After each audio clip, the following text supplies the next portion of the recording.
Bilang internist at cardiologist, hindi natin alam kung kailan barado ugat natin. Minsan may sintomas, minsan wala. So, bibigay ko yung possible signs, tsaka ano dapat gawin, ano dapat kainin para hindi magbara yung ugat natin. So, maraming parts pwede magbara yung ugat. Ito, normal na arteries natin. Tapos, hindi natin alam, pag tumatanda tayo, pwedeng sigarilyo, lechon, fast food, matadabang pagkain, cholesterol, nagbabara, high blood, diabetes, lahi, pwede magbara. Magugulat na lang tayo, biglang barado na. So, maraming parts sa katawan ang pwede magbara. Pwede magbara dito sa leeg, sa ulo, magiging stroke yon. Meron nagbabara sa puso, magiging heart attack, minsan biglaan. May nagbabara sa paa. Pag sa paa naman, sasakit ang paa, swelling, yung iba nagmamanas, yung iba nagbabara sa kamay. Pag sa lalaki, pag nagkakaedad, nahirapan na magtalik, erectile dysfunction, impotence, nagbabara din yung ugat sa ari ng lalaki. So ano ang 8 possible signs na barado? Tulad na sinabi ko, pag yung sa leeg ang nagbara, usually pwede mahihilo or pwede na stroke na bigla. 75% ng stroke dahil nagbara yung ugat sa leeg o sa ulo. Meron ding fatigue and dizziness. Yung sabi ko sa iyo, pwede nahihilo. Baka may bara na dito. Pag inikot yung ulo, lalo na kung masikip yung thigh, yung necktie, ay pwede rin mahilo. Fatigue or dizziness. Shortness of breath, hirap huminga. Pwede rin. Ibig sabihin, mahina ang puso. Baka may bara na yung puso, kaya nahihirapan yung paghinga. Chest pain, mabigat ang dibdib. Pag naglalakad ng malayo, usually ang sakit sa puso, yung pag umakyat ka ng LRT o MRT o umakyat ka ng 2 hagdanan, hinahapo ka na, yung sabihin baka barado. So parang mabigat ang dibdib. Low back pain, minsan meron din dito mga disc nagbabara sa likod. Tulad na sinabi ko sa iyo, erectile dysfunction, impotence, ayaw na tumigas yung ari ng lalaki, nagbabara din yung ugat. Usually, diabetes o high blood. Tapos tulad na sinabi ko, manhid ang paa, manhid ang kamay. Yan, barado yung paa, barado sa kamay. Very common din yan. May sugat na hindi gumagaling, common din yan. So to, leg pain, masakit ang paa, pwede nagbabara din yan. Okay, yan ang mga sintomas. Tingnan natin yung mga possible na pwede magbara. Pag sa paa, minsan pag naglalakad, napapagod agad ang paa. Ibig sabihin, kulang ang daloy ng dugo. Minsan yung pulso sa paa mas mahina. Nagka-cramp, hirap maglakad, hindi makatayo, hindi makalakad. May sugat sa paa, hindi gumagaling, titingnan baka barado yung paa. Peripheral artery disease tawag yan. Anong cause niyan? Cholesterol, diabetes, minsan old age. O baka kinakain natin mamantika, hindi healthy, pwede nagbabara yung ugat. Ito yung barado yung paa. Ayan o, picture ng paa, barado. Ito yung ugat o, ayan, hindi na ito yung artery, ayaw na dumalo yung dugo o, nabarahan ng plaque. Sigarilyo pwede rin mag-cause ng bara.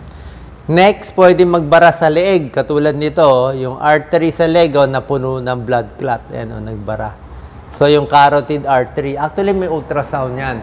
Pag in-ultrasound ng leeg, pwede makita kung may bara o wala. Usually, pag nagkakaedad, nagkakaroon ng bara konti. Ayan, 75% ng stroke nagbara either dito sa leg o sa ulo. Pag nagbara, napaparalyze. Biglang nangihina isang parte ng katawan. Pag konti lang kasi yung bara, hindi natin malalaman. Yung sinabi kong senyales, medyo malaki na yung bara nun, mga 70% barado. Pero kung ang barado ng ugat natin, 50% pa lang, sabihin maganda pa daloy ng dugo. Kung ganito pa lang ang bara, wala kang mararamdaman. Pag ganito, meron ka na mararamdaman. So gusto natin unahan. Habang konti pa lang ang bara, iingatan na. So sabi ko sa'yo, sa necktie, huwag masyado masikip, baka magbara. Ingat sa massage sa leeg, yung mga iniikot-ikot yung leeg. Habang nagsha-shampoo, ingat kayo. Kaya ako, hindi ako nagsha-shampoo sa mga sa mga pag nagpapagupit ako kasi minsan masyado nakataas. Bawal din tumingin ng sobrang taas. Kasi pag sobrang taas ang tingin, nai-stretch yung carotid artery, pwede mapunit. Pag iniikot-ikot yung ulo, pwede rin maipit yung ugat, yung artery sa likod, vertebral artery, pwede rin ma-stroke. May nangyari dyan eh. Shampoo, iniikot-ikot. Beauty parlor syndrome ang tawag doon. Ayan, ino-ultrasound ng leeg. So yan, sa leeg, ingatan natin, magpapasakal. Yan ang importante. Next, sa puso. Alam nyo naman ang risk factor sa puso, di ba? Sigarilyo, matatabang pagkain, stress. Yan, pag nagbara sa puso, heart attack yan. Kaya ang dami nababalita. Number 1 killer natin dito. Kasi nga, pagkain na matataba, lechon, sisig, di ba? Mamantika, fast food, French fries, lahat naman, kahit mga matatamis, hindi rin maganda. So, high blood, diabetes, at high cholesterol, magbabara yan. Pag ma-stress, na babara din. Meron din erectile dysfunction. Ito yung sinasabi ko risk factors. Ayan, control ang diabetes, control ang high blood, stress, tsaka pa nagkakaedad. So, yan ang mga risk factors sa barado sa leeg, sa puso, sa paa. At hindi lang dyan, pati sa impotence ng lalaki. Exercise, malaking bagay. Sabi ko sa inyo, walking. Sa mga may peripheral artery disease, masakit ang paa, kahit barado, exercise ng exercise, galaw ng galaw. So, everyday, 30 minutes exercise, wag lang sa masyadong mainit na lugar, may tulong po yan. Gaganda ang blood circulation. Hindi kailangan magpapawi sa init ng araw. Kahit sa loob ng mall, mas malamig nga, mas gusto ko. Kasi nga, masyado mainit ngayon, minsan hindi kakayanin. Okay? Wag din sobra sikip. Lagi ko tinuturo, wag masikip ang pantalon, ang shorts. Kasi pag masikip masyado, naiipit yung artery, pati yung veins, pati yung nerves. Yan, di maganda. Pag natutulog, wag iipitin ng kamay. Okay? Wag iipitin, wag iunan. Baka maipit din yung nerve natin dito. Anong mga pagkain ang pwede? Okay? 10 or more foods na kakainin para hindi magbara ang ugat. Maganda mga berries pero tayo strawberry lang. Alam ko mahal ang strawberry. Pero kung makakakita kayo ng strawberry, yan ang pinakamaganda. Kasi maraming fiber, maraming vitamins, maraming minerals, low calorie. Huwag mo nalagyan ng maraming asukal o condensed milk. Marami siyang antioxidant, maganda sa puso. Pampababa ng bad cholesterol, pampababa ng sugar, at maganda sa blood pressure. Lahat ng green leafy vegetables, broccoli, cabbage, cauliflower, maganda to. Maraming antioxidant. May pag-aaral, pag kumain ka ng broccoli, cabbage, cauliflower, mababawasan yung bara, arterial calcification, nababawasan ng bara.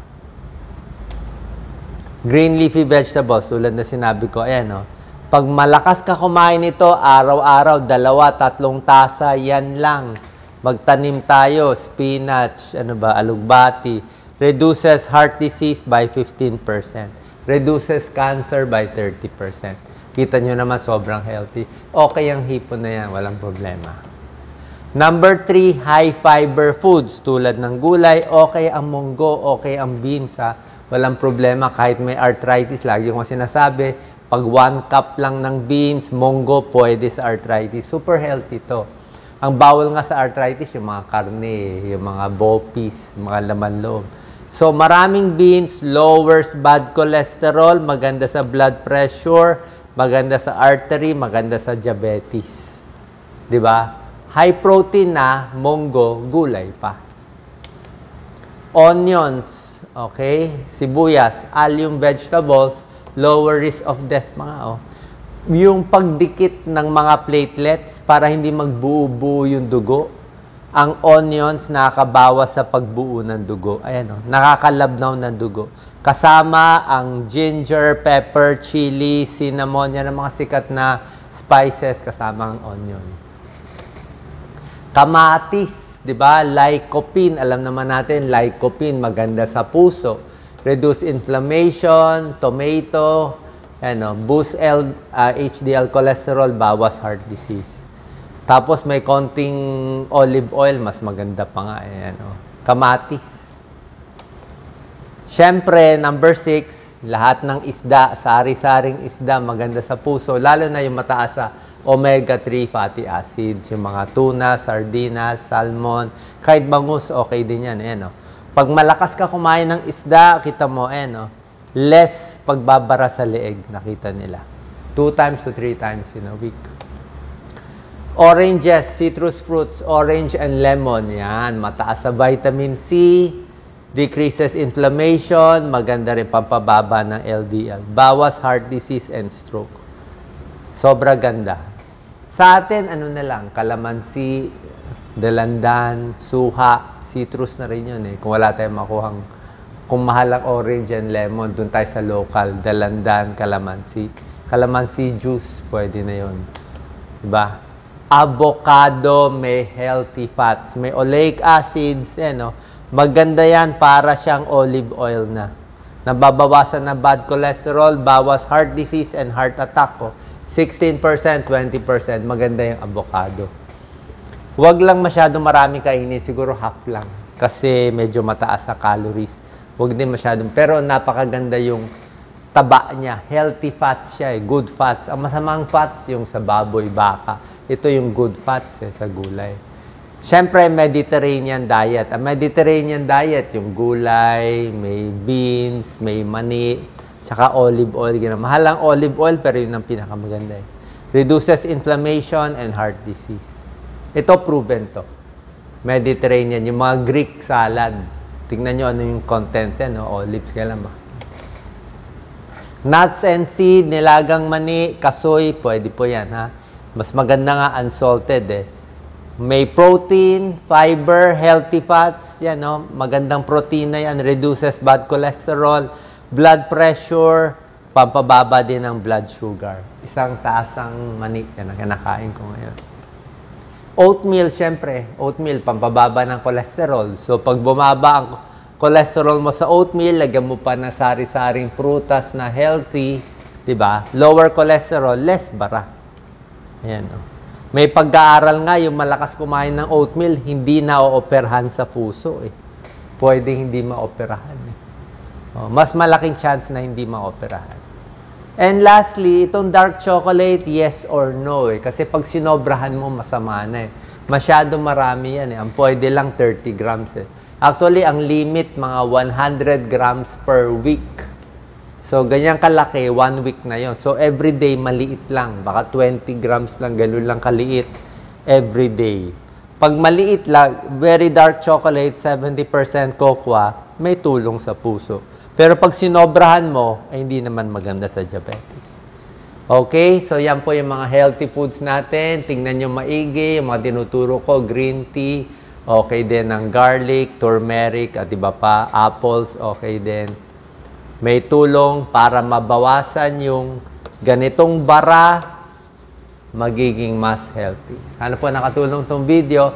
Siyempre, kung may nararamdaman, baka barado leeg, puso, o sa paa, papacheck po tayo sa inyong doktor. God bless.